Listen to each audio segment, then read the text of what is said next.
ಈ ರೀತಿ ಚಿಕನ್ ಗ್ರೇವಿನ ನೀವು ಮನೇಲಿ ಒಮ್ಮೆ ಟ್ರೈ ಮಾಡಿ ನೋಡಿ. ಟೇಸ್ಟ್ ಕೂಡ ತುಂಬ ಚೆನ್ನಾಗಿರುತ್ತೆ. ಇದನ್ನು ಮಾಡ್ಕೊಳ್ಳೋದಕ್ಕೆ 1 kg ಚಿಕನನ್ನು ನಾನಿಲ್ಲಿ ವಾಶ್ ಮಾಡಿ ಯಾವುದೇ ರೀತಿ ನೀರಿಲ್ಲದೆ ಒಂದು ಬೌಲಲ್ಲಿ ಸಪ್ರೇಟಾಗಿ ತೆಗೆದಿಟ್ಕೊಂಡಿದ್ದೀನಿ. ಒಂದು 1/4 ಲೀಟ್ರ್ ಮೊಸರಲ್ಲಿ 3/4 ಭಾಗ ಮೊಸರನ್ನ ನಾನಿಲ್ಲಿ ಹಾಕ್ಕೊಂಡು ಜೊತೆಗೆ 1 ಪ್ಯಾಕೆಟ್ ಪೂರ ಚಿಕನ್ ಮಸಾಲ ನಾನಿಲ್ಲಿ ಹಾಕೋತಾ ಇದ್ದೀನಿ.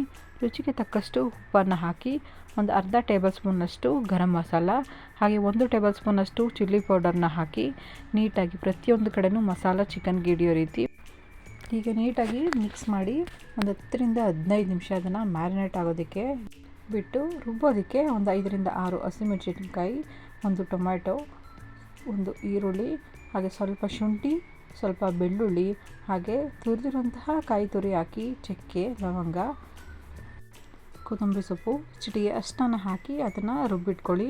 ಈಗ ಒಂದು ಸಪ್ರೇಟ್ ಪ್ಯಾನಲ್ಲಿ ಒಂದು 2 ಟೇಬಲ್ ಸ್ಪೂನು ಎಣ್ಣೆನ ಹಾಕಿ ಎಣ್ಣೆ ಕಾದ ನಂತರ ಅದಕ್ಕೆ ಕಟ್ ಮಾಡ್ಕೊಂಡಿರುವಂತಹ ಈರುಳ್ಳಿನ ಸೇರಿಸಿ ಈರುಳ್ಳಿ ಗೋಲ್ಡನ್ ಬ್ರೌನ್ ಬರೋ ತನಕ 1-2 ರಿಂದ 3 ನಿಮಿಷ ಅದನ್ನು ಫ್ರೈ ಮಾಡ್ಕೊಳ್ಳಿ. ಈರುಳ್ಳಿ ಚೆನ್ನಾಗಿ ಫ್ರೈ ಆದಮೇಲೆ ಅದಕ್ಕೆ ಕಟ್ ಮಾಡಿಕೊಂಡಿರುವಂತಹ ಟೊಮೆಟೊನ ಹಾಕಿ ಅದನ್ನು ಕೂಡ 1-2 ನಿಮಿಷ ಫ್ರೈ ಮಾಡ್ಕೊಳ್ಳಿ.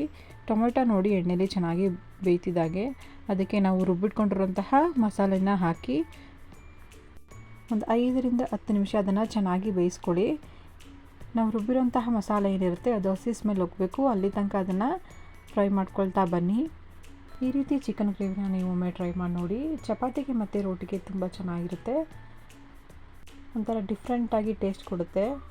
ನೋಡಿ ಈ ರೀತಿ ಚೆನ್ನಾಗಿ ಅದು ಬೇಯಬೇಕು. ನಾವು ಹಾಕಿರೋಂತಹ ಎಣ್ಣೆ ಏನಿರುತ್ತೆ ಅದು ಸ್ವಲ್ಪ ಬಿಟ್ಕೊಳ್ಳುತ್ತೆ. ಈಗ ನಾವು ಇದಕ್ಕೆ ಮ್ಯಾರಿನೇಟ್ ಆಗೋದಕ್ಕೆ ಇಟ್ಟಿರೋಂತಹ ಚಿಕನ್ ಏನಿರುತ್ತೆ ಅದನ್ನು ಇಲ್ಲಿ ಸೇರಿಸ್ಕೊತಾ ಇದ್ದೀನಿ. ನೀಟಾಗಿ ಅದನ್ನು ಮಿಕ್ಸ್ ಮಾಡ್ಕೊಳ್ಳಿ. ಇದಕ್ಕೆ ನಿಮಗೆ ಎಷ್ಟು ನೀರು ಬೇಕೋ ಅಷ್ಟನ್ನು ನೀವು ಸೇರಿಸ್ಕೊಳ್ಳಿ. ರುಚಿ ಏನಾದರೂ ಬೇಕು ಅಂತ ಅನಿಸಿದರೆ ನೀವು ಮತ್ತೆ ಕೂಡ ಹಾಕೋಬೋದು. ಕೊನೆಯಲ್ಲಿ ಇದಕ್ಕೆ ಒಂದು ಅರ್ಧ ನಿಂಬೆಹಣ್ಣನ್ನು ಹಿಂಡಿದ್ರೆ ರುಚಿಯಾದ ಚಿಕನ್ ಗ್ರೇವಿ ರೆಡಿ ಆಗುತ್ತೆ. ನಾನು ಮಾಡ್ತಿರೋಂತಹ ರೆಸಿಪಿ ನಿಮಗೇನಾದರೂ ಇಷ್ಟ ಆಗಿದ್ದರೆ ಲೈಕ್ ಮಾಡಿ, ಶೇರ್ ಮಾಡಿ, ಸಬ್ಸ್ಕ್ರೈಬ್ ಮಾಡಿ. Thank you.